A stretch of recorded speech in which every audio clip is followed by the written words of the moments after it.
ॐ सहना भवतु सहनौ भुनक्तु सह वीर्यं करवावहै तेजस्विनामदितमस्तु मा विद्विषावहै। ॐ शान्ति शान्ति शान्तिः। হরিঃ ওম। যে উপনিষদ যেগুলি আছে তাদের মধ্যে একটা ছোট উপনিষদ, সেই উপনিষদটা আমরা করছি ঈশা উপনিষদ। এই ঈশা উপনিষদের আমরা কয়েকটি মন্ত্র পাঠ করে এসেছি। আজকে আমরা এই আবার শুরু করছি। আর আলোচনাটা চলছিল আত্মা। ঈশা উপনিষদ এটা তো এক সিদ্ধান্ত গ্রন্থ। এখানে যে এরকমভাবে বোঝাবেন এ করবেন এরকম কিছু নেই, সোজাসুজি একদম। এই সিদ্ধান্ত গ্রন্থ যেগুলো হয় সেগুলোতে তখন ওরা ধরেই নেয় যারা এই গ্রন্থ পাঠ করছেন, এই উপনিষদ পড়ছে, তাদের বাকি সমস্ত কিছু তৈরি হয়ে গিয়েছে। যেমন স্টুডেন্ট যারা আসেন ছোটোবেলা থেকে পড়ে পড়ে এসে তারপরে যখন একটা স্পেসিফিক কোনো একটা ক্লাসে ঢুকছেন, সেই বিষয়টার উপর ওরা জানতে চাইছেন, সেটা সম্পর্কে তখন টিচাররা এসে আর বেসিকগুলো বলে না, একেবারে ওইখান থেকে শুরু করে। এখানেও তাই বলছেন ঈশাবাস্যম ইদম সর্বম, শুরুটাতেই বলছেন যে সর্বব্যাপী সেই আত্মা। এবারে সেই আত্মার কথা বলতে গিয়ে যে আমাদের আসল স্বরূপ সেইটা আমাদেরকে বলে দিচ্ছেন। সেটা কীরকম? ঋষি পরিচয় করিয়ে দিতে গিয়ে বলছেন আমারই আত্মাকে আমাকেই চেনাতে নানা রকম উদাহরণ ঋষি দিচ্ছেন। এখন কেন এরকম উদাহরণ দিচ্ছেন আমারই আত্মাকে আমাকে চেনাতে? কেন তার কোনো উপায় নেই। এটা একটা আত্মা হচ্ছে কোনো সাবজেক্ট নয়, কোনো বিষয় তো নয় যে আমরা বুঝিয়ে দিলাম। যেমন আমরা বলি এটা হচ্ছে গরু, এটা হচ্ছে ঘোড়া, এইভাবে আমরা করি, কিন্তু এটা সেরকম তো নয়। আমি আমাকে বোঝাবো কি করে, কেমন করে বোঝাবো? তো সেই জন্যে উনি বলছেন যে চতুর্থ মন্ত্রে যেরকম আমরা পড়েছি স্থির থেকেও গতিশীল। কতগুলো কিরকম উদাহরণ দিচ্ছেন। স্থির থেকেও তিনি গতিশীল, নড়ছেন না, আবার সঙ্গে সঙ্গে বলছেন তীব্র গতিতে যাচ্ছেন। এই যে দু ধরনের কথা বলছেন, তা অ্যাপারেন্টলি যারা ওই বেসিকটা নেই, যারা ধারণা করেনি কি এই জিনিসটা আত্মাটা কি, তাদের কাছে এটা ভীষণ কনফিউজিং হবে। একটা জিনিস সেটা কখনো নড়ে না, আবার সেটাকেই বলা হচ্ছে এটা তীব্র গতিতে চলছে। আবার বলছেন যে তিনি স্থির থেকেও গতিশীল, অনিযত মানে অচল, একম এক, সেই যে ব্রহ্ম, মনসৌজবীয়, মনের থেকেও তিনি গতিশীল। ইনি এক, দ্বিতীয় নেই, দুই নেই, বহু নেই। এই কথাটা একটু যদি মাথায় রাখি। এখন দুই যদি থাকে তখন আমাদের মনে হয় এক দুইয়ের কাছে যাচ্ছে বা দুই একের কাছে আসছে, জায়গাটা একটু ভাগ হচ্ছে, সময় একটা দিয়ে। একই তো, সর্বব্যাপী যিনি এক অবস্থার মধ্যে রয়েছেন, তো তিনি যাবেন কোথায় আর নড়বেনই বা কী করে? সবটাই তো তিনি। এইটা বোঝাতে গিয়ে কেন এত কষ্ট হচ্ছে বোঝাতে? কারণ আমাদের ওই একত্ব ভাবটা নেই। আমি আলাদা, তুমি আলাদা, ও আলাদা, সে আলাদা, এইসব নানান রকম যে আমরা ভাবছি, এই রকম যে বিভিন্নতা আমাদের চিন্তার মধ্যে, ভাবনার মধ্যে রয়েছে, সেই আমাকে যখন বোঝাতে হচ্ছে যে আত্মা হচ্ছে এক, কি করে বোঝাবে? তখন বলছেন উনি হচ্ছেন একেবারে স্থির হয়ে রয়েছেন। ইনি এক, মনের থেকেও গতিশীল। অর্থাৎ তুমি কোথায় যাবে ওটা তো অলরেডি ওখানে রয়েছে। ব্রহ্মত্ব সর্বব্যাপী। তিনি যদিও স্থির, তবুও অন্যান অতি এতি, অন্য সব কিছুকে তিনি অতিক্রম করে যাচ্ছেন, অতিক্রম করে যাচ্ছেন। যেমন একটা এই পড়লেই মনে হয় যেমন একটা ঘোড়া দৌড়চ্ছে, আর একটা ঘোড়া এসে তাকে ক্রস করে চলে গেল, ওভারটেক করলো যেন। কিন্তু ওইগুলো আমরা বুঝতে পারি বলে উদাহরণগুলো দিচ্ছেন, কিন্তু পৌঁছবার পর দেখা যাবে সেই সমস্তটাই একই, কেননা তিনি ব্রহ্ম হচ্ছেন সর্বব্যাপী। এই যে ব্রহ্মের শক্তিতেই সমস্ত ক্রিয়া হচ্ছে, সগুণ ব্রহ্মের কথা বলছেন, তো এই সমস্ত সময় তিনি ওই রকমভাবে চলছেন, একই রকম। তো আমি যখন কলকাতা থেকে আন্দামানে যাচ্ছিলাম, বেলুড় মঠ থেকে পোস্টিং করা হলো, আন্দামানে যাব জাহাজে করে, বঙ্গোপসাগরে জাহাজে করে যাব, এটা মানে বিরাট একটা হইচই। আর বেলুড় মঠ থেকে 21-22 জন সাধু এসেছিলেন আমাকে সি অফ করতে কলকাতা পোর্টে, খিদিরপুর ডক। তা আমি ভাবলাম ওরা আমাকে কি ভালোবাসেন, এতজন মিলে এসেছেন, প্রায় বাসে করে সব 22 জন এসেছেন। আসলে তা না, ওরা ওই জাহাজটা দেখতে এসেছিল। তো ওরা এসে ওই জাহাজ জাহাজ তো আমরা তো আর দেখিনি, সেখানে সব জাহাজ দেখতে এসছেন, এসে হাত টাত নেড়ে তো চলে তো গেলেন। আমিও এতক্ষণ বেশ খুশি ছিলাম, এত লোক সবাই সাধুরা রয়েছে। কিন্তু যখন জাহাজটা সমুদ্রে পড়লো, গঙ্গার মোহনা পেরিয়ে গিয়ে, তখন মনে হলো কোথায় যাচ্ছি। এইটা ছিলাম আমাদের পরিচিত জায়গা, কত লোককে চিনি, কত আশ্রম, এসব, এখন কোথায় যাব। এইবারে 5 দিন উথাল পাথার একটা ঝড় ছিল, সেই ঝড়ের জন্যে সে ওটাকে বলতো হর্ষবর্ধন, সেই জাহাজ, পুরনো জাহাজ কিন্তু খুবই ভালো। তো সেই হর্ষবর্ধন উথাল পাথাল হচ্ছে। তো ক্যাপ্টেন অবশ্য আমাকে নিয়ে গিয়ে উপর থেকে দেখালো কীরকম হয়, সে ভয়ঙ্কর। এবারে যখন ওটা কাটলো তো আর কিচ্ছু নেই দেখার, এই শুধু জল আর জল, যদিও খুব খেতে দিত, ওই খাওয়াটা না থাকলে লোকেরা পাগল হয়ে যাবে। তারপরে এইবারে যখন গিয়ে পৌঁছলাম আন্দামানে, জেটিতে, আন্দামানে খুব সহজে পৌঁছে যাওয়া যায়, কেননা ওটা তো সমুদ্রের জেটি, যেন চট করে গিয়ে দাঁড়িয়ে গেল। তখন দেখছি ছোট ছোট কয়েকটা বাচ্চা, তারা দাঁড়িয়ে আছে, ঠাকুরমা স্বামীজির ছবি, হাতে মালা। তো বুঝতে পারলাম আমার জন্য অপেক্ষা করছে। ওরা একজন ভদ্রলোক দাঁড়িয়ে আছেন, ওনার মাধ্যমেই সমস্ত হয়েছিল, দত্তবাবু, অধীর দত্ত। তো তখন মনে হলো যে সমস্ত ছেড়ে ছুড়ে যখন যাচ্ছি, মনে ভেবে মরি কি জানি কি হবে। কিন্তু নতুনের মাঝে তুমি পুরাতন, সে কথা যে ভুলে যায়, দূরকে করেছ নিকট বন্ধু, পরকে করেছ ভাই। ওই যে সেই কবিতায় রয়েছে যে পুরনো আবাস ছেড়ে যাই যবে, মনে ভেবে মরি কি জানি কি হবে। কিন্তু যখন ওখানে গিয়ে পৌঁছলাম তখন দেখলাম সেই বন্ধু, কেন ঠাকুরই তো রয়েছেন। ওই সেই আবার মহারাজ বলে ডাকা, আবার প্রণাম করা, ফুলের মালা দেওয়া, সব কিছুই হচ্ছে। এইটা থেকে আমরা একটা উদাহরণ দিতে পারি যে ভগবান কিন্তু অনেক আগে পৌঁছে গেছেন। আমি ভাবলাম আমি ঠাকুরকে ওখানে প্রতিষ্ঠা করব, গিয়ে দেখলাম ঠাকুর ওখানে অলরেডি পৌঁছে গেছেন। নইলে ওই ভদ্রলোক এলেন, তার সঙ্গে আর একজন, আর 2-4টে ছোট বাচ্চা, ইত্যাদি ইত্যাদি। তো ওই কথাটা মনে পড়ল যে তাই তো, ঠাকুর তো সর্বত্র রয়েছেন, সর্বব্যাপী।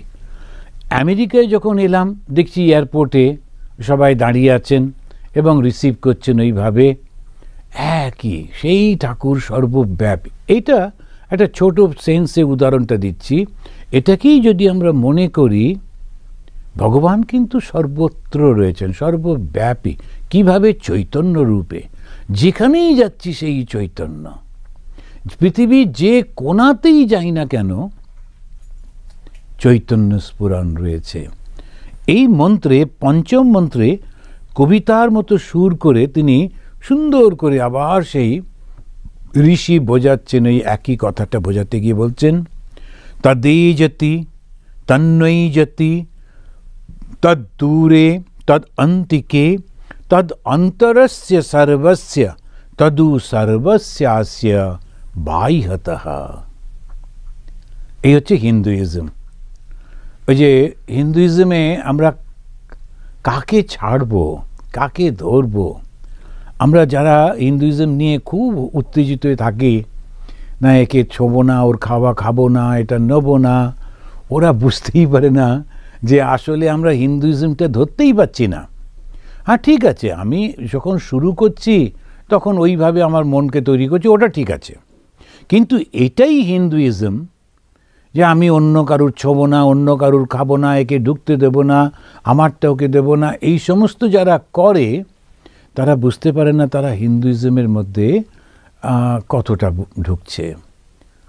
তদেজতি তন্ময়ীজতি তদ্দূরে তদন্তিকে তদন্তরস্য সর্বস্য তদু সর্বস্যাস্য বাহ্যতঃ। তিনি এই যে তদ এজতি, সেই ব্রহ্ম, তিনি চলেন। তদ এজতি, এজতি মানে চলছেন। তৎ না এজতি, না মানে না। তন্ময়ীজতি, তদ না এজতি একসঙ্গে করে তন্ময়ীজতি, তিনি চলেন না, চলেন আবার চলেন না। তদ দূরে, তিনি অনেক দূরে রয়েছেন। তদ অন্তিকে, একদম কাছে রয়েছেন। তদ অন্তরস্য সর্বস্য, কিভাবে? তিনি সবার অন্তরের মধ্যে রয়েছেন। অন্তরস্য সর্বস্য তদ উ সর্বস্যাস্য বাহ্যতঃ, আবার তিনি সকলের বাইরেতেও রয়েছেন। এটাকে ইংলিশে যদি বলা যায়, বলতে হবে স্যাচুরেটেড।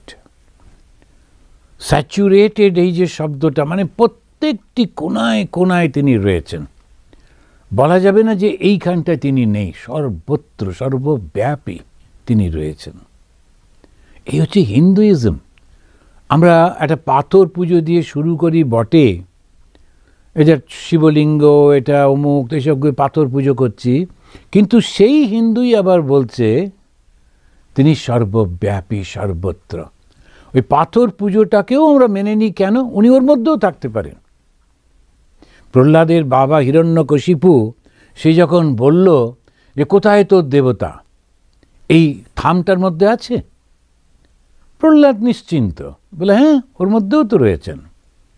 এই যে গল্পগুলোর মধ্যে দিয়ে পুরাণ সেটা কি করে সত্যটাকে, পুরাণের একটা খুব সুন্দর জিনিস হচ্ছে আমরা পৌরাণিক বলে সবসময় মানে হেয় করি, কিন্তু তা না। পুরাণ কিন্তু শুধু গল্প না, পুরাণ হচ্ছে সত্যটাকে ইতিহাস আর খানিকটা কল্পনা মিলিয়ে মানুষের কাছে পৌঁছে দেয়। সত্যটা কি? ঈশ্বর সর্বত্র রয়েছেন। এইবারে ওই একটা কাহিনী বলছেন, সেই কাহিনীর মধ্যে রাজা আর তার ছেলে রয়েছে। আর ছেলেটা সে জন্মেছিল ঋষিদের আশ্রমে, ছোটবেলা থেকে ওর মধ্যে বড় হয়েছে, তার মধ্যে ভগবানের চিন্তা এসেছে, কিন্তু বাবার মধ্যে নেই, বাবা তো অসুর। এবারে ঝগড়া হচ্ছে ছেলে আর বাবার। এবারে যখন বাবা বললেন কোথায় তোর ঈশ্বর, এই থামটার মধ্যে আছে, সর্বব্যাপী বলছিস যে, হ্যাঁ আছে। হিরণ্যকশিপু গিয়ে সেই থামটাতে লাথি মারলেন, তিনি ভেঙে দিলেন সেই থামটা, তখন তার মধ্যে থেকে ঈশ্বর প্রকাশিত হলেন। এই গল্পটা পড়ে আমাদের মনে হয় যে এটা কি করে সম্ভব, থামের মধ্যে থেকে কি করে আসবে? কিছু লোক বলে না না ওইটাই হিন্দুইজম, নিশ্চয়ই তিনি এসেছিলেন। আসলে কি, চৈতন্য রূপে তিনি সর্বত্র রয়েছেন, সর্বব্যাপী। চেতনা ছাড়া কোনো কিছু নেই। এই চেতনাটা কিছু কিছুর মধ্যে এর বিশেষ প্রকাশ, আর কিছুর মধ্যে প্রকাশটা খুব কম। যখন প্রকাশটা প্রায় নেই তখন তাকে আমরা পাথর বলি। ইট কাঠ পাথর যেন ওর মধ্যে প্রকাশ নেই, কিন্তু আছে তো চৈতন্য। চৈতন্য ছাড়া তো হতে পারে না, সব কিছুর মধ্যে রয়েছে। তো সেটা তিনি কি বলছেন, তদ অন্তরস্য সর্বস্য, তিনি সকলের অতি নিকটে কাছে রয়েছেন। তদ উ সর্বস্যাস্য বাহ্যতঃ, সর্বস্যাস্য আবার সকলের বাইরেতে রয়েছেন। তো একটা খুব সুন্দর হিন্দি একটা কাপলেট আছে, মহাপুরুষরা তো ওরা সবাই তো একই রকম অভিজ্ঞতা হচ্ছে। তো উনি বলছেন, मैं को कहाँ ढूंढो बंदे, मैं तो तेरा पास मो, खोजोगे तो अभी मिलूंगा, পলভর কে তল্লাশ মো। আমাকে তুমি কোথায় খুঁজছো বন্ধু? আমি তোমার একেবারে কাছে রয়েছি। ম্যাকো কাহা ঢুঁড়ো? কে বলছেন? ভগবান বলছেন। কোথায় তুমি খুঁজছো? এই হিমালয়ে যাচ্ছি, এই সমুদ্রের তীরে যাচ্ছি, গঙ্গাসাগর সমস্ত খুঁজে বেড়াচ্ছি, কিন্তু আসলে আমি কোথায় আছি? ওই যে আমার হিয়ার মাঝে লুকিয়েছিলে, দেখতে তোমায় পাইনি, আমি দেখতে তোমায় পাইনি, রবীন্দ্রনাথের গানের মধ্যে। আমার হিয়ার মাঝে লুকিয়েছিলে। আবার নানান রকমের গল্পের মধ্যে দিয়ে এটাই বোঝাবার চেষ্টা হয়। তো বলছে যে ভগবান তিনি মানুষ সৃষ্টি করে তারপর একটু নিজেই বিপদে পড়লেন, যে এত বুদ্ধিমান আমাকে ঠিক খুঁজে বের করে ফেলবে। একবার খুঁজে বের করলে তখন তো খেলাটা জমবে না, না? এখন বুড়ি ছুঁয়ে ফেললে তো খেলা জমে না। যেমন ভগবান শ্রীরামকৃষ্ণদেব বলছেন যে বুড়ি যদি ছুঁয়েই দিল তাহলে খেলা জমবে কি করে? সেই জন্য ওরা চান না যে চট করে খেলাটা শেষ হয়ে যাক। ভগবান মানুষ সৃষ্টি করলেন, করে তার মধ্যে ওই চিন্তাটা দিলেন যে যদি তুমি আমাকে খুঁজে বের করতে পারো তখন তুমি মুক্ত হয়ে যাবে। ঈশ্বর লাভ মানে মুক্ত হয়ে যাওয়া। কিসের থেকে? এই খেলা থেকে। খেলাটা কি? জন্ম মৃত্যু জরা ব্যাধির এই চক্র। তা এটা থেকে মুক্ত হতে চাইলে ভগবানকে দর্শন করতে হবে। মানুষ যা বুদ্ধিমান, ও ঠিক আমাকে খুঁজে বের করে ফেলবে, খেলাটা জমবে না। তা কি করা যায়? তখন যেন ওই নারদ এসে বলছেন যে প্রভু এক কাজ করুন, ও সব জায়গায় খুঁজবে, শুধু নিজের অন্তরের মধ্যে খুঁজবে না। আপনি ওর অন্তরের মধ্যে গিয়ে বসে থাকুন, সেটাতে ও খুঁজবে না। সেই জন্যে প্রভু যেন আমাদের অন্তরের মধ্যে ঢুকে পড়লেন। আমরা বাহির পানে চোখ মেলেছি, ভিতর পানে চাইনি। আমার হিয়ার মাঝে লুকিয়েছিলে, দেখতে তোমায় পাইনি। তো আমার হৃদয়ের মধ্যে তুমি যে বসে আছো, তো আমি তোমাকে দেখতে পাইনি কেন? আমি বাইরেটা খুঁজছি তো সব কিছুর মধ্যে, কোথায় ভগবান, কোথায় ভগবান। তারপরে একদিন দেখলাম উনি তো আমার হৃদয়ের মধ্যেই রয়েছেন। এই হৃদয়ের মধ্যে রয়েছেন বলেই ওই ধ্যানের প্রসঙ্গটা আসছে। কশ্চিৎ ধীরা প্রত্যগাত্মানমৈক্ষত আবৃত্ত চক্ষু অমৃতত্বমিচ্ছন। আবার আমরা যখন উপনিষদ পড়ব তখন আরও দেখব, সেখানে বলছে পরাঞ্চিকানি ব্যতৃণা স্বয়ম্ভু। বাবা যখন রেগে গিয়ে বাড়ি থেকে ছেলেটিকে বার করে দেয়, তোকে ত্যায্যপুত্র করলাম, বেরিয়ে যা। তো ছেলেটি কোথায় যাবে? বাইরে চলে গেল, কারণ বাবা তো বাড়িতে ঢুকতে দিচ্ছেন না, রেগে গেছেন। ঠিক তেমনিভাবে যেন যিনি আমাদের সৃষ্টি করেছেন তিনি আমাদের সমস্ত ইন্দ্রিয়গুলোকে, চক্ষু, কর্ণ, নাসিকা, জিহ্বা, ত্বক সবগুলোকে বার করে দিয়েছেন, বেরো এখান থেকে। ওরা বাচ্চারিরা কোথায় যায়? সব বাইরে চলে যাচ্ছে। এখন এই যে ইন্দ্রিয়গুলো, তারা বাইরে কোথায় যাচ্ছে? রূপ, রস, শব্দ, স্পর্শ, গন্ধ।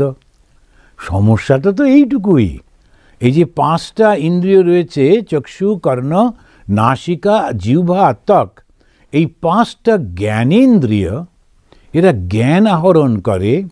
ওরা গিয়ে সমস্ত খাবারগুলো নিয়ে আসে। আমরা আহার শব্দটাতে সবাই লাফিয়ে ওঠে শুধু জীব, কী খেলো কী খেলো করে। সেই জন্য স্বামীজি খুব কেঁপে গিয়ে বললেন, তোদের কি আর ধর্ম আছে বাবা? এখন 1000 বছর ধরে শুধু কি খাবো, কোন হাতে জল ধরবো, গ্লাসটা ধরবো, এইসব করে যাচ্ছিস। তোদের ধর্ম এখন ভাতের হাঁড়ির মধ্যে। কেন বললেন? বুঝতেই পারলাম না। আহার শুনেই কতগুলো মানুষ লাফিয়ে উঠলো। আহার, ও তার মানে খাওয়া। কে রান্না করলো সেটা বড় ব্যাপার, কি খেলাম সেটা বড় ব্যাপার, আতপ চাল না সেদ্ধ চাল ওটা নিয়ে মারামারি করছি। আরে আসল জিনিসটাই ভুলে গেলাম। এই উপনিষদ পড়বার আগে ওই জন্য শ্রীরামকৃষ্ণ বিবেকানন্দের এই আলোকে যদি না পড়ি, ওদের ওই ফোকাসটা করতে হবে, তখন ঠিক ঠিক বুঝতে পারবো, নইলে বুঝতে পারা যায় না। এই যে সমস্তটা কি বলছেন, আহার মানে সংগ্রহ করা, আহরণ করা। কে আহরণ করে? চোখ। কি আহরণ করে? রূপ। নানান রকম দৃশ্য দেখছে আর খবর দিচ্ছে মনকে, আর মন উথাল পাতাল হয়ে যাচ্ছে। আবার যখন কান সেটা শুনে এলো, শুনে এসে যখনই কিছু শুনলো, নিজের প্রশংসা বা নিন্দা, ওটা নিয়ে উথাল পাতাল হচ্ছে। স্পর্শ দিয়ে হচ্ছে, গন্ধ দিয়ে হচ্ছে, আবার জিহ্বার টেস্ট দিয়েও হচ্ছে। এখন এই সমস্তগুলোকে যদি কন্ট্রোল না করতে পারি তাহলে মন তো সংযত হবে না, না? যে মনের উপরে সারাক্ষণ যদি ওরা এসে ওই রকম করে তখন কি করা যাবে? সেই জন্যে কশ্চিৎ ধীরা, কয়েকজন ধীর ব্যক্তি, স্থির ব্যক্তি, আবৃত্ত চক্ষু, এরা বেশি কথা বলতে চাইতেন না। সেজন্য বললেন আবৃত্ত চক্ষু, চোখটা বন্ধ করলেন। চোখটা বন্ধ করলেই হলো না, 5টা ইন্দ্রিয়কেই সংযত করতে হবে। ওই 5টা ইন্দ্রিয়কে সংযত কথাটা না বলে শুধু একটা কথাই বলে দিল। এখন ওইটা যেই 5টা ইন্দ্রিয়কে সংযত করে ফেললাম, দরজা বন্ধ করে দিলাম, তখন আমার ছেলেকে, পাড়ার দুষ্টু বন্ধুগুলো তারা খালি ডাকে, ওই সবগুলো বন্ধ করে দিলাম, দিয়ে বললাম এবারে বসো, পড়তে বসো। যখন সে আর বন্ধুদের দেখতে পাচ্ছে না, আর কোনো কিছু নেই, তখন ধীরে ধীরে তার মনটা একাগ্র হচ্ছে।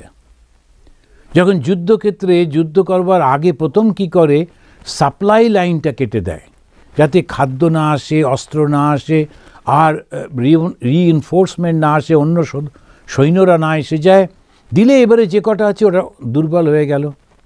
তো এইরকমভাবে এই স্ট্র্যাটেজিগুলো করেছে। আর সেটাতে তারপরেতে বলছেন এবার দেখো দেখি কোথায় আছে। এবার ধীরে ধীরে সব কিছু উন্মেষ হয়ে যাচ্ছে।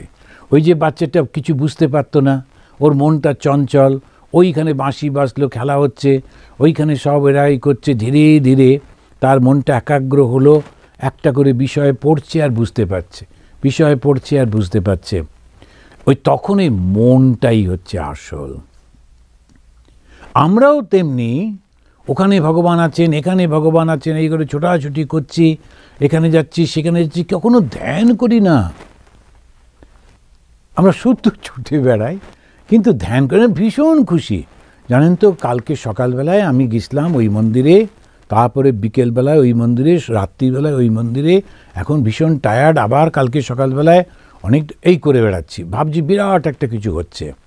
আর সবাই বলল দেখো মন্দিরে মন্দিরেই ঘোরে, খুব খুশি। কিন্তু আসলে ওই চঞ্চল মনটাকেই আমরা ঘুরছি নিয়ে নিয়ে।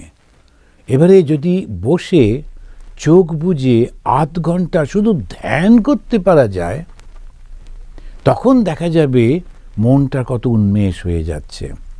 জপ আর ধ্যান এর উপরে যোগ দেওয়া হয় না? তো এই ভগবান তিনি দূরেও আছেন, অবশ্যই আছেন, কিন্তু তদ অন্তিকে তিনি ভেতরে রয়েছেন। তদু সর্বস্যাস্য বাহ্যতা, সবার মধ্যে রয়েছে। জন্য যখনই কারুর সঙ্গে কথা বলছি, যদি খুব সুন্দরভাবে কথা বলতে পারি খুব ভালো হয়। এখন এই নানান রকম পরিস্থিতির জন্যে আমাদের সমাজটা পাল্টে যাচ্ছে তো।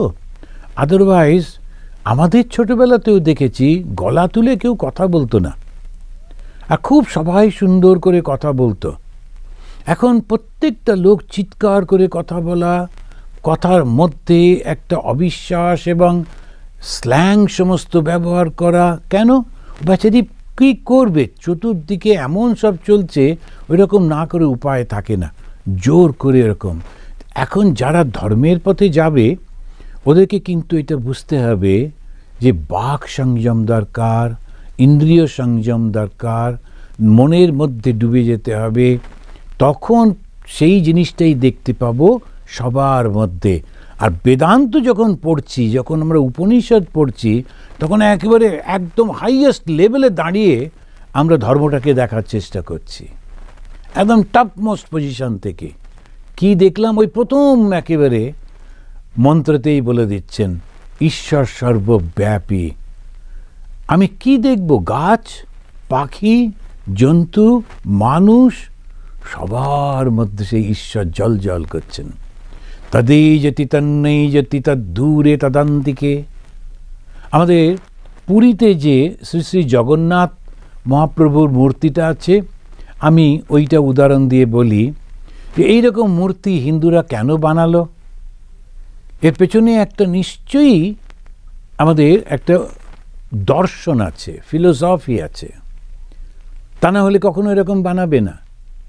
শ্রীপ্রভুর হাত নেই, পা নেই, দুটো চোখ, তার পাতা নেই, বড় বড় দুটো চোখ, এইটা জগন্নাথ দেবের মূর্তি। এই জগন্নাথ দেবের মূর্তি দেখলে লোকে তো অবাক হবে, কিরকম ধরনের ভগবান, হাত নেই পা নেই। আসলে তিনি যে সর্বব্যাপী, কোনো জায়গায় তার যাবার দরকারই পড়ে না, তাই পাটা নেই। আমরা গল্প টল্প দিই সাধারণ মানুষের জন্যে, কিন্তু আসল উদ্দেশ্যটা কি, এই সত্যটাকে বোঝানো। তিনি জগতের নাথ। এই জগৎ যেটা আমরা দেখছি, এই যে ফেনোমেনা, এই যে সমস্ত কিছু, তার প্রভু হচ্ছেন তিনি। আর তিনি সর্বব্যাপী, সর্বদা তিনি সেখানে রয়েছেন। ওর চরণের দরকার নেই, পায়ের দরকার নেই, যেতে হবে না। সেই জন্যে জগন্নাথের চরণ নেই। ইচ্ছা মাত্রে সমস্ত কর্ম হয়ে যাচ্ছে, হাত দিয়ে কিছু করতে হবে না, ওই জন্য তার হাত নেই। কিন্তু তিনি দ্রষ্টা, সাক্ষী, চুপ করে বসে বসে দেখছেন, ওই জন্যে চোখের পাতা নেই। আমরা যদি এইটা বুঝতে পারি, তাহলে ওইখানেতে অনেক সময় আমরা, তুমি ঢুকবে না, তুমি এসো, তোমাকে আমরা করব না, এই যে যারা বলছেন, তারা ভগবানের দরজাতে দাঁড়িয়েই বুঝতে পারছেন না যে জগন্নাথ শব্দটার অর্থটা কি, কেন প্রভুর চরণ নেই, কেন প্রভুর হাত নেই। আবার একটু হাত পা না থাকলে কেমন লাগে বলে সোনার হাত পা বানিয়ে রেখে দিয়েছে, দরকার নেই। এই দর্শনটা যদি বুঝতে পারি, কি অসাধারণ। তিনি সর্বব্যাপী, এটা একটা অ্যাবস্ট্রাক্ট আইডিয়া, অমূর্ত এই যে চিন্তা, সেটাকে মূর্তির মধ্যে এনেছে। ভেবে দেখুন তো কি বুদ্ধি, এই যে অসাধারণ বুদ্ধি এই হিন্দুদের, ওই অমূর্ত একটা ভাব। তিনি সর্বব্যাপিত্বকে বোঝাবে কি করে, ওই ছোট্ট করে তার পাটি নেই, সেই জন্যে তিনি সর্বশক্তিশালী। ইচ্ছা মাত্র সমস্ত কিছু জগৎ সৃষ্টি হয়ে যাচ্ছে। একহম বহু শ্যামভি, আমি একা, আমি বহু হব, সঙ্গে সঙ্গে সব কিছু হয়ে গেল। একটু একটু করে কি হলো? ইন্দ্র বলে না, একসঙ্গে হলো। শুধু যদি জিজ্ঞেস করা হয় কবে হলো, তখন স্বামীজি বলছেন, Hindus are bold enough to say we do not know. কবে সৃষ্টি হয়েছে ওটা বলা চলবে না, জানে না। ঈশ্বরের, ভগবানের ইচ্ছা মাত্র হয়েছে এবং অনন্তকাল ধরে এটা চলছে। তিনি আবার নিজের মধ্যে এটাকে নিয়ে নিচ্ছেন, তিনিই প্রকাশিত করছেন, তিনি এর নানান রকম রূপ ধরে লীলা করছেন। আমরা ওইটা বুঝতে পারি না বলে কান্নাকাটি করছি। আর এই যে পড়ছি, যেটা আজকে পড়ছি কেন, ওটা বোঝার জন্যেই। আর যেই বুঝে যাব তখন কি হবে, এই পরবর্তী শ্লোকগুলোতে তখন দেখব তিনি বুঝিয়ে দিচ্ছেন যে তদ্দূরে অজ্ঞ যারা, তারা মনে করে ঈশ্বর শুধু ওখানে থাকেন। শুদ্ধ শুক্রবার দিন আমরা যদি যাই তাহলে হয়ে গেল, কিংবা রবিবার গিয়ে যদি হাঁটু গেড়ে বসি তাহলে হয়ে গেল, বাকি দিনগুলোর কোনো দরকার নেই। বা একটু সকালবেলা ঠাকুরকে ধূপ ধুনো দিয়ে দিচ্ছি, বাস, আর কোনো দরকার নেই সারাদিন। তা কিন্তু না, তিনি সারাক্ষণ আমার সঙ্গে রয়েছেন, সারাক্ষণ আমার মধ্যে রয়েছেন। আবার কেউ কেউ বলে যে এই রকম অবস্থায় ঠাকুরকে ভোগ দিতে নেই। বাড়িতে কেউ মারা গেলেন কিংবা সন্তান জন্মালো, তখন বলছে যে না, আমরা ঠাকুরকে কি খেতে দিতে পারি? একজন জিজ্ঞেস করছিলেন আমাকে, আচ্ছা মহারাজ, ঠাকুরকে কি খেতে দিতে পারি? আমাদের এরকম একজন মারা গেছেন। আমি বললাম, আপনারা সবাই না খেয়ে রয়েছেন? তো বললেন না, সেরকম না। তখন তাহলে ভগবানকে কেন খেতে দেবেন না? তিনি আপনাদের বাড়িরই লোক, তো বাড়িতে যে বয়স্ক ভদ্রলোক রয়েছেন তাকে যদি খেতে না দেন, তাহলে আপনাদের আবার এই সিস্টেমটা অনেক দিন কন্টিনিউ করবে। কেন উনিও আবার যে ভগবান না করুন চলে গেলেন, খেতে দিলেন না 13 দিন ধরে, তখন কি হবে? এখন এই যে ভাবগুলো যদি বুঝতে পারি, এই নয় যে আমাদের ইগনোর করতে হবে। আমরা ভগবানকে কেন খেতে দেব না? আমি যেটি খাবো সেটা প্রথমেই তাকে উৎসর্গ করব। কেন?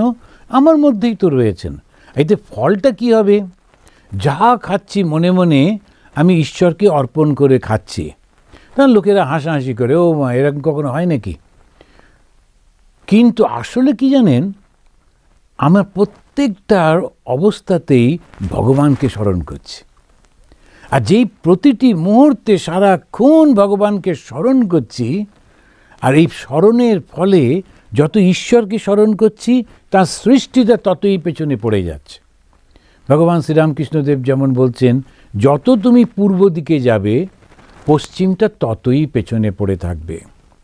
জোর করে ঠেলে ঠেলে পশ্চিমকে সরাবার দরকার নেই। আমি একেবারে এইটা করব না, সেইটা করবো না, এর কোনো দরকারই নেই। যদি তোমার মনটা ঈশ্বরকে দিয়ে দিলে তাহলে আর কোনো কিছুই অসুবিধে থাকলো না। তা একটা জিনিস আমাদের মনে রাখতে হবে, চৈতন্য যাকে আমরা ঈশ্বর বলি, ভগবান বলি, তিনি আছেন, এই বিশ্বাসটা মনের মধ্যে প্রথম আনতে হবে। কি করে আনবো? আমি তো তাকে দেখিনি, ওই আর একটা ভুল। অনেক কিছুই তো আমরা দেখিনি, তাহলে আমরা জানলাম কি করে? পৃথিবীর কটা লোক তারা জানে যে এই দিল্লিতে আমাদের একটা ভারতবর্ষের রাজধানী? কটা লোক পৃথিবীর গেছে দিল্লিতে? কিন্তু ওরা যারা পড়াশুনো করেছে তারা জানে ভারতবর্ষের রাজধানী দিল্লি, আমেরিকার রাজধানী ওয়াশিংটন, এসব আমরা জানি। কি করে জানলাম? কতগুলো লোক লিখে দিয়েছে। ওই লোকগুলো যে মিথ্যে কথা বলছে না তাটা কি করে বুঝবো? আমরা বিশ্বাস করেছি তো। এবং যারা যারা আসা যাওয়া করছেন তারা ওটাকে কিন্তু বলছেন না না এরকম আছে। এইবারে এই সেম উদাহরণটা যদি ভগবানের দিকে দিই, ঋষিরা বললেন এই সমস্ত জগৎ যেটা দেখছো ওই চৈতন্যময়, এর নাম ব্রহ্ম। ব্রহ্ম মানে যা সারাক্ষণ বিস্তারিত হচ্ছে, এর অন্ত নেই, সারাক্ষণ হচ্ছে, শুরু নেই শেষ নেই। এইটা আমরা শুনলাম, শুনে বললাম যে যেমন ইউরোপিয়ানরা আমাদেরকে বললো এই তোমাদের ঋষিগুলো ওরা না খুব গাঁজা খেত, ওই জন্যে নানান রকম সব কথা বলে দিলে। কখনো হয় নাকি? সর্বত্র একই ঈশ্বর কি করে হবে? আমরাও বুঝলাম না না সাহেবরা যখন বলেছে তখন নিশ্চয়ই আমরাও খুব একেবারে উৎসাহিত হয়ে এটা বলতে লাগলাম। পরবর্তীকালে আমরা যখন ওই নানক, কবির, রামদাস, শ্রীরামকৃষ্ণ, চৈতন্য মহাপ্রভু, শঙ্করাচার্য এদেরকে যখন দেখছি এরাও যখন একই কথা বলছে, ঠিক যেমন কেউ একজন ইন্ডিয়া থেকে এসে, ভারতবর্ষ থেকে এসে সে আমেরিকা দেখে গিয়ে বলল আমি হোয়াইট হাউস দেখে এলাম, তার কথা সবাই বিশ্বাস করলাম। তেমনি চৈতন্য মহাপ্রভু যখন ফিরে এসে বললেন যে কৃষ্ণ নাম করে কৃষ্ণের রূপটা আমি দেখতে পাচ্ছি, কৃষ্ণের ভাবটা আমি সম্পূর্ণ অনুভব করতে পারছি।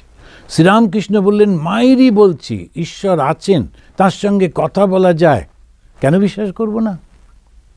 ওই একই তো, সেই উদাহরণ যখন আমরা দিচ্ছি তো একই কথা। তো সেই জন্যে বেদ যে কথাটা বলেছেন সেই কথাটা কিছু মানুষ যারা অবতার, যারা ঈশ্বরের অংশ, তারা কিন্তু সেটাকে নিজের জীবনে আবার অনুভব করে সেটাকে বলেছেন। এই মহাপুরুষ অনেক রয়েছেন। এবারে সেই কথাগুলোকে বিশ্বাস করে আমরা বিশ্বাস করলাম ঈশ্বর আছেন, সর্বব্যাপিত্ব। এই মুহূর্তে বুঝতে পারছি না, কিন্তু ওইটা নিয়ে এবারে আমরা চলছি। আর চলতে গিয়ে সর্বস্যাস্য বাহ্যতঃ, তিনি সর্বভূতের মধ্যে রয়েছেন। নিত্যকে মানলে লীলাকে মানতে হয়, তা না হলে যিনি স্থির তিনিই হচ্ছেন শিব, আবার যখন লীলা করছেন তিনিই কালী। ভগবান শ্রীরামকৃষ্ণদেব তিনি তন্ত্রের দৃষ্টি দিয়ে এটাকে বোঝালেন। নিত্যকে মানলে লীলাকে মানতে হয়। তা লীলাটা কি? আমরা লীলাটাকে অস্বীকার করি। লীলাটা কি? এই যে জগৎটা রয়েছে, তাহলে জগৎটা কি? মিথ্যা। মিথ্যা কীরকমভাবে মিথ্যা?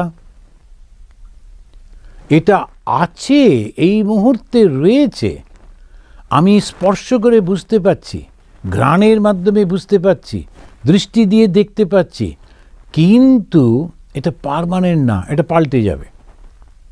সেই জন্যে মিথ্যা। সত্য মিথ্যা মানে যে এটা ছিলই না এরকম কিন্তু না, আছে বটে, কিন্তু চিরদিন তো এরকম থাকবে না। এইটা যখন আমরা বুঝতে পারি, তো যখন অনেক সময় যে পুরুষদের মাথায় চুল, একজন ভদ্রলোকের ছবি, কি দারুণ চুল, ভীষণ কোঁকড়া কোঁকড়া, দারুণ ভালো চুলটা রয়েছে। ওই ছবিটা দেখে আমি চিন্তা, ওই ভদ্রলোক আমার পাশে দাঁড়িয়ে, আমি ওই ছবিটা দেখে ওকে বলছি ইনি কে? তো উনি মাথায় হাত বোলাতে বলতো না, আগে আমি। তখন পুরো চেঞ্জ হয়ে গেছে, একই মানুষ পরিবর্তন হলো। তো এই যে পরিবর্তনশীল জগৎটাকেই বলা হচ্ছে এটা সত্য নয়। সত্য মানে চিরস্থায়ী নয়, এটা মিথ্যা, এই হিসেবে মিথ্যা। এখন এই হিসেবে যে মিথ্যা, তখন তিনি বলছেন, ভগবান শ্রীরামকৃষ্ণ বলছে তার দুটোকেই তো মানতে হয় না। যেমন আমার যে পরিবর্তন হচ্ছে এটাও তো মানতে হবে, আর ওই পরিবর্তনটাও কিন্তু তাঁরই লীলা। এবারে ঠাকুর উদাহরণ দিতে গিয়ে বলছেন যে যদি তুমি বেলের ওজন করতে চাও, তাহলে বেলের খোলাটা এবং ওর ভেতরে যে বীজগুলো রয়েছে সেই বীজগুলো সবটা নিয়ে তো ওজন করতে হবে, তাহলে পুরো ওজনটা পাবে কি করে? শুধু যে শ্বাসটা আমরা খাবো ওইটাই যদি ওজন করে বলো বেলের ওজন এতটা, ভুল হয়ে যাবে না? জগতের সবটা নিতে হবে। বেদান্ত যখন বলল এই জগৎটা মিথ্যা, ওই মিথ্যা মানে এই সেন্সে, যখন আমি দেখছি এই যে একটা বড় লোক, গ্রোন আপ ম্যান পারসন, সে দেখছে একটা বাচ্চা খেলা করছে, দুটো তিনটে বাচ্চা খুব সিরিয়াসলি বসে খেলছে, ও দেখছে। এখন কি ওই ভদ্রলোক, তিনি কি খেলাটা দেখতে পাচ্ছেন না? পুরো পাচ্ছেন। তিনি কি ওই পুতুলগুলো থেকে দেখতে পাচ্ছেন না? পুরো পাচ্ছেন। এবারে বাচ্চাগুলো পুতুলগুলোকে যে দৃষ্টি দিয়ে দেখছে, উনি কিন্তু সেই দৃষ্টি দিয়ে দেখছেন না, এইটুকু পার্থক্য। বাচ্চাটা, সেই শিশুটা যখন ওই কুকুরের যে একটা ছোট্ট পুতুল, সেটাকে নিয়ে ও ভাবছে কুকুরটা ঘেউ ঘেউ করছে, তখন তার বন্ধুকে বলছে এই তোর ওটাকে সরা, আমার কুকুরটা রেগে গেছে, ঘেউ ঘেউ করছে, কামড়ে দেবে কিন্তু।